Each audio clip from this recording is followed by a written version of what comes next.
Le Burkinabé Ibrahim Traoré est le premier ce vendredi à fouler le tapis rouge sur le tarmac de l'aéroport nigérien. Un salut militaire, aux côtés d'Abdourahmane Tiani, c'est une arrivée historique, avant celle du Malien Assimi Goïta, pour le premier sommet de l'Alliance des États du Sahel. Le bain de foule est à la hauteur de l'événement. Un prélude à la rencontre tripartite prévue ce samedi, un jour avant celle de la CEDEAO, dont Mali, Burkina Faso et Niger ont claqué la porte début 2024. À Niamey, ces dirigeants militaires pourraient signer un document, celui qui créerait la Confédération des États du Sahel. En février dernier, des ministres des trois pays s'étaient rencontrés pour valider ce rapprochement et la sortie de la CEDEAO. Notre décision de retrait est irréversible.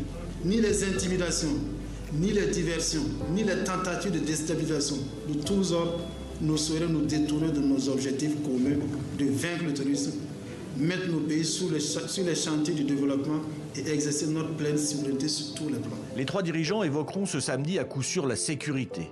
Là encore, les militaires de ces pays enclavés du Sahel se sont déjà rencontrés à Niamey pour créer une alliance concrète sur le terrain avec la lutte contre le djihadisme érigée en priorité.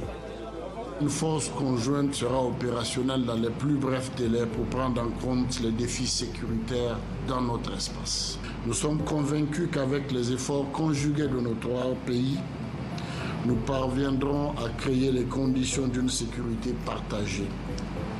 Un objectif au centre des préoccupations de nos États et de nos vaillantes populations. Cette rencontre, la première avec les trois leaders, donnera le ton de cette fin de semaine diplomatique avec le sommet de la CEDEAO dimanche au Nigeria.